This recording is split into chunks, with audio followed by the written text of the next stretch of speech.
Beta Omega chapter of Beta Phi Mu. My name is Sue Ann Spears, and I have the distinct honor of serving as chapter president for 2002. I'm currently the librarian at Episcopal Day School in Augusta, Georgia, and I'm also a student in the specialist degree program here at the College of Library and Information Science. I would now like to introduce the other officers. Walter Metz, if you want to step forward. Walter is president-elect for 2003 and currently serves as our vice president.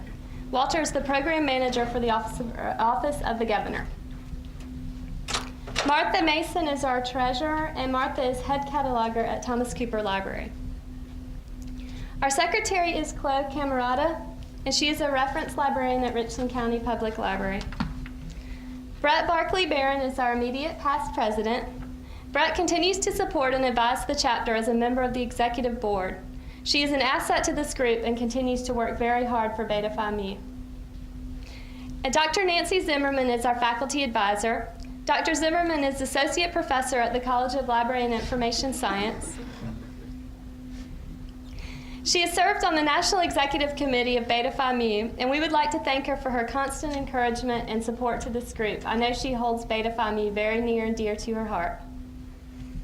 We are lucky to have Dr. Zimmerman here at USC. A number of Beta Phi Mu members are present tonight. Would you all please stand at this time and be recognized?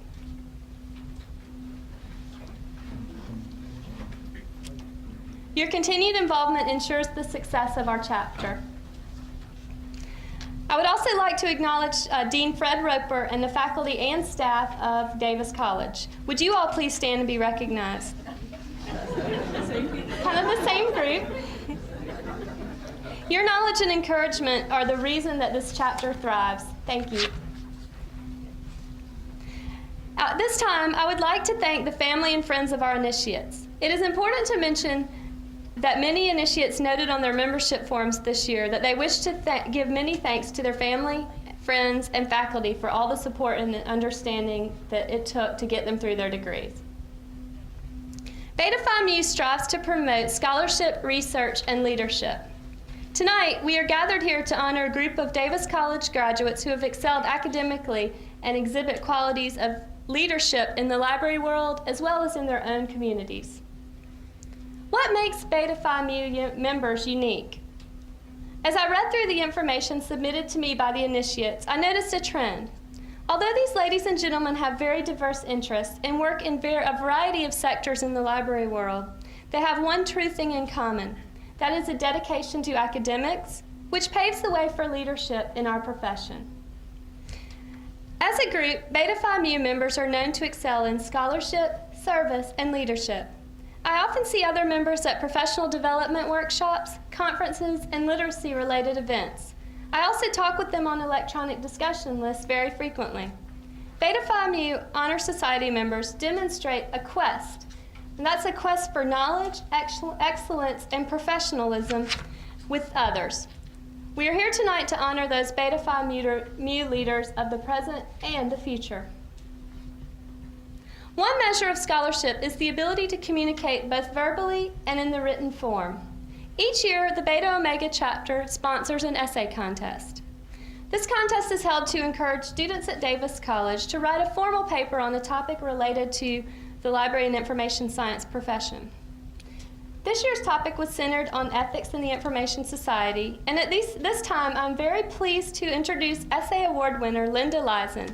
Linda is here to share her views on this topic with us tonight, and she will read her award-winning essay. So Linda, if you would please come forward.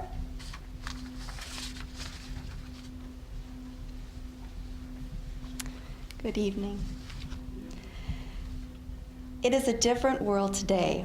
How many generations have said this and were accurately describing what was going on in the world? These words could be said today, and in fact said each day, not comparing today's world to that of 10 years ago, but to the world of just yesterday. That is how quickly things are changing in all areas of our society. At the heart of this change are information and the ability to produce and deliver it at speeds never considered possible by any but the dreamers. Professionals of libraries and information agencies continue to find themselves in the position of guide, director, teacher, enthusiast, advocate, guardian, judge, activist, and more, as electronic environments become the places people turn to when seeking information they want or need. Information delivery and service in electronic environment poses new ethical issues for professionals, as well as new twists to the established ethical guidelines of this profession. As Michael Gorman discusses in his book, Our Enduring Values, Librarianship in the 21st Century, published in 2000, the many facets of providing unfettered access to information necessitate addressing a variety of ethical issues. The freedom of each of our citizens to express their ideas and opinions within the legal boundaries of the law is guaranteed by their First Amendment right to freedom of speech. Librarians must be advocates for the citizenry to make sure information and ideas can be freely and openly expressed without censorship and made available to all who are interested in accessing them. Filtering of information in electronic environments takes away the user's right to choose what they want to access and gives this power to a censor. However, will providing computers with unfiltered access in a library lead to a hostile environment for the staff and patrons? What about other hindrances to unfettered access and their ethical issues? To what degree is the professional expected to provide electronic services to those who have physical limitations to their access? Is charging for electronic services ethical when it prevents some from having access but will enable a library to provide additional services for all? What about those who lack the knowledge and technical skills needed to navigate in electronic environments? What are the information professionals' ethical responsibilities to assist in their education? Finally, what about the privacy issues of those accessing information in electronic environments? Does the patron have an expectation of privacy when using machines in the public library? Does the confidentiality of records supersede the protection of society from a real or imagined threat?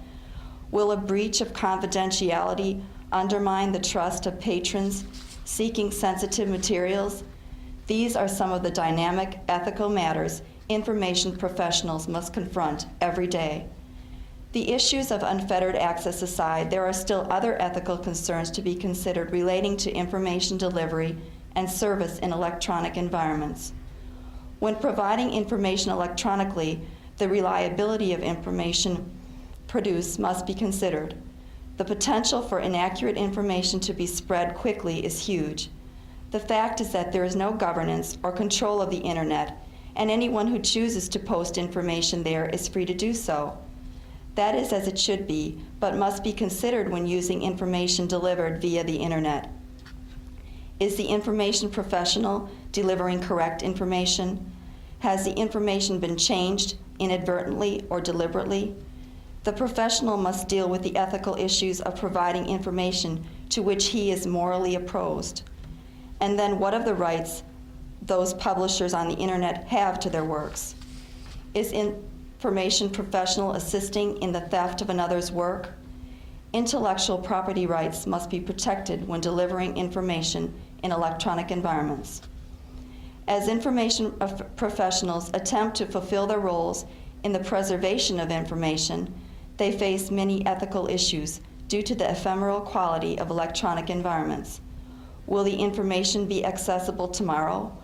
What information from electronic environments should be preserved, and what is the best way to preserve it? The questions are many, and the answers are often difficult. These issues and others which are appearing each day in our different world become more important as our information-seeking behavior turns more frequently to the electronic environment. Library and information professionals must be diligent watchdogs for the undermining of basic rights and freedoms. I'd like to conclude with a quote from the American Library Association's Office of Information Technology Policy. This from the draft, Principles for the Networked World. Quote, "Now more than ever, libraries, institutions with an historical and social imperative to ensure information access and flow, must assume a key position in facilitating the evolution of the network world. These ethical issues must take center stage in our efforts to maintain the free flow of information in a democratic society."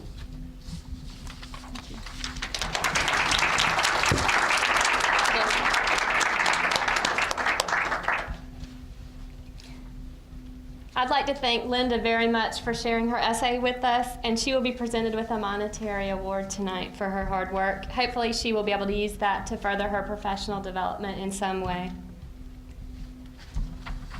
At this time, I would like to ask the initiates to please rise and come forward and follow Chapter Secretary Chloe Camerata out of the room.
Please come in.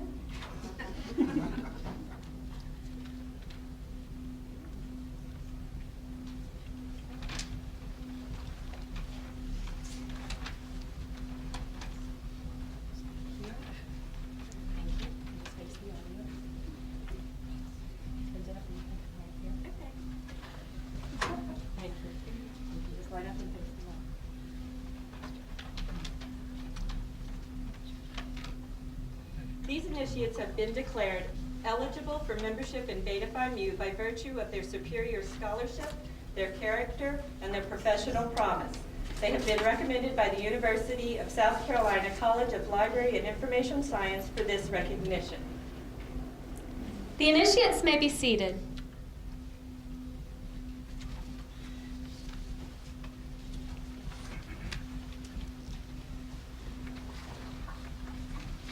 We meet here today to honor those who have met the highest standards of scholarship in their professional study and whose records indicate they will contribute significantly to the development of the library information profession.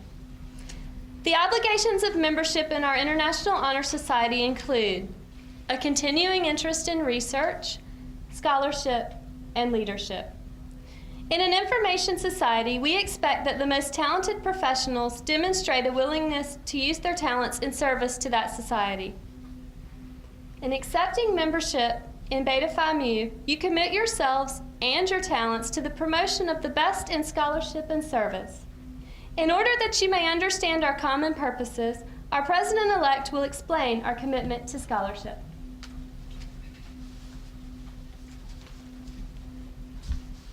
Hi.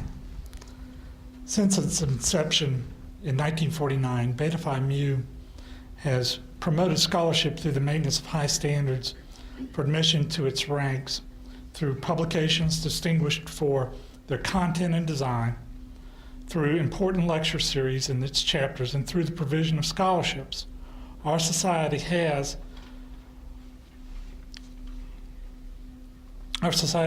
also encouraged scholarly endeavor through the support of the first few volumes of Journal for Library and Information Science Education and Library History Seminar 5 during the centennial of the American Library Association.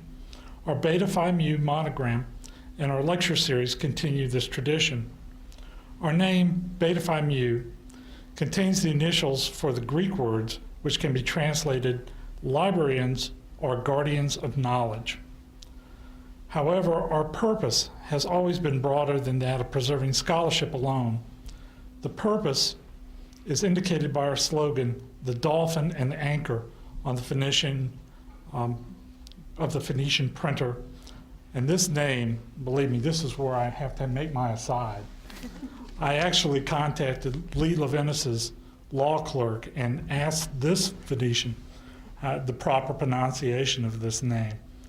And it looks nothing like what I'm going to say, but I've been assured it is correct. It's Aldu Manuzzo, whose small books of Greek and Latin Classics provided the world of this day with greater access to information. Aldo noted that he had made a vow to devote his life to public service. That service ideal has never been more important than it is in our present world. Now, our treasurer, Martha Mason, will speak on our commitment to service and to leadership.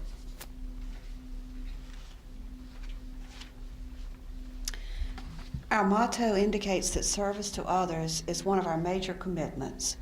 That service can and does assume many forms and occurs in many types of libraries and information agencies. Allied with scholarship, service can extend the boundaries of knowledge and teach information skills to help citizens cope with the future. We need your leadership, not only in creating knowledge, but also in promoting the usefulness of knowledge. Now, Past President Brett Barron will speak of your special obligation to your profession.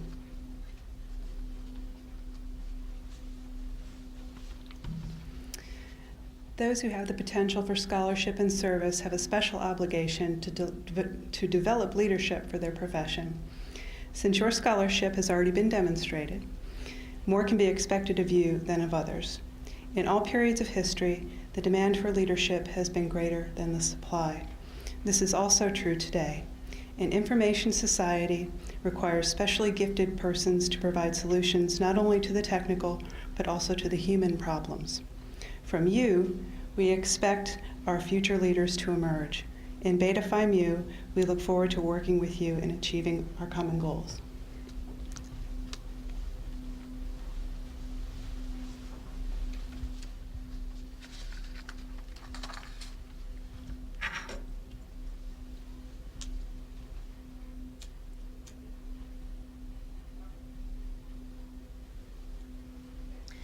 As the light is the ancient symbol of learning, Beta Phi Mu adopted it for our initiation ceremonies. Learning must overcome ignorance as light overcomes darkness. We ask you to accept this symbol of our dedication to spread the knowledge and understanding throughout the world. For we hold, with Thomas Jefferson, that no republic can be ignorant and be free. I now ask you to signify acceptance of these ideals by stepping forward as the secretary calls your name. Duncan Earl Alford. Duncan is married to Janet Gessner Alford, a student at Princeton Theological Seminary. He says Bob Williams was an excellent advisor and mentor. Unfortunately, Duncan is not with us tonight. Amy Bethel. Amy lives in New Mexico and could not be with us this evening. Sherry Commander Carpenter. Sherry has stated that Penny Hayne was her most influential faculty member. Sherry and her husband Mike have 3 children. Amanda H. Crane. Amanda is the Library and Technology Director at Hickory Day School in North Carolina, and she was most influenced by Donna Shannon. She could not be with us tonight. Virginia Dilworth. Virginia is employed by Richland County Public Library and was awarded the Lisa Outstanding Service Award in 2001. Jessica Ruth Felker. Formerly a first grade teacher, Jessica would one day like to teach in the library science university setting. She is currently the media specialist at Newberry Middle School. Rose W. Grayson. Dr. Pat Feehan was the most influential faculty member to Rose because she represented a fine example of what a library professional should be. Jill Hausler. Jill could not be with us tonight. Donna Hetherington. Donna could also not be with us tonight, but she wanted to thank Pat Feehan and Linda Walling for inspiring her to strive for excellence. Valerie Ann Lamott. Valerie is employed as a reference librarian at Allentown Public Library in Pennsylvania. Jennifer Ling. Jennifer extends her thanks to Liz Quinnell for planting in her an interest in technology and for making her understand the importance of keeping up. Sharon Hudgens Morrow. Sharon could not be with us tonight, but she is the media specialist at Ford Elementary School. Rosalind Price McConnelly. She could not be with us tonight, but Roz lists Liz Quinnell as her most influential faculty member. Emily Marie Nanny. Emily is employed as the Children's Information Specialist in the Public Library of Charlotte-Mecklenburg County. She regrets being unable to attend tonight. Beatrice P. Pasquale. Beatrice gives many thanks to her mentor and advisor, Dr. Pat Behan, who inspired her to serve young people with respect and enthusiasm. Teresa Ann Robards. Teresa could not be with us tonight, but she is interested in school library media and public libraries. Stephanie Joyce Solomon. Stephanie has been selected to present a paper at the Library Research Roundtable Forum 2 in Atlanta this June. Good luck to you, Stephanie.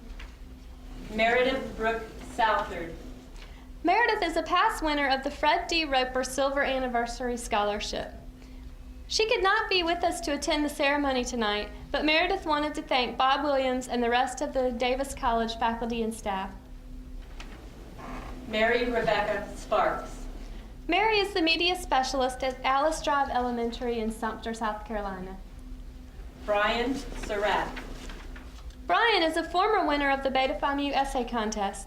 He could not be with us tonight due to his recent employment as electronic resources cataloger at Texas A&M University. Laura Urson.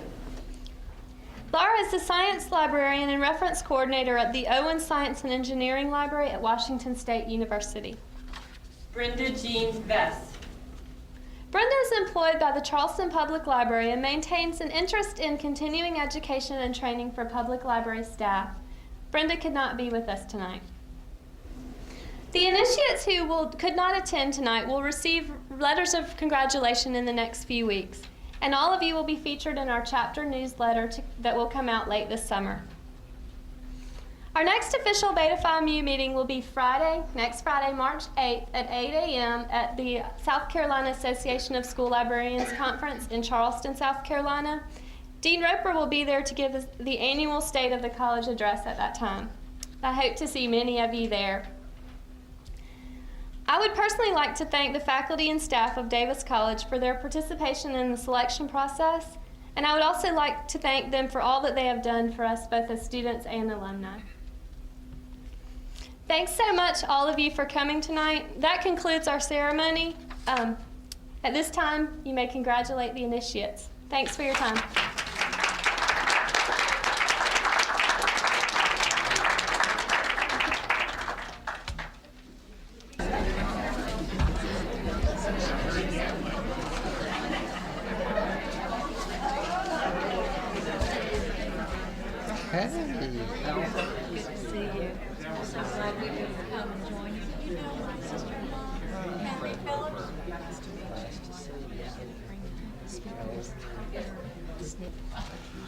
Good evening. I want to welcome you to the 17th Annual Dean's Lecture. It's hard to believe that this has been going on for 17 years. Those of you who were present several years ago will remember that we had the first annual Dean's Reception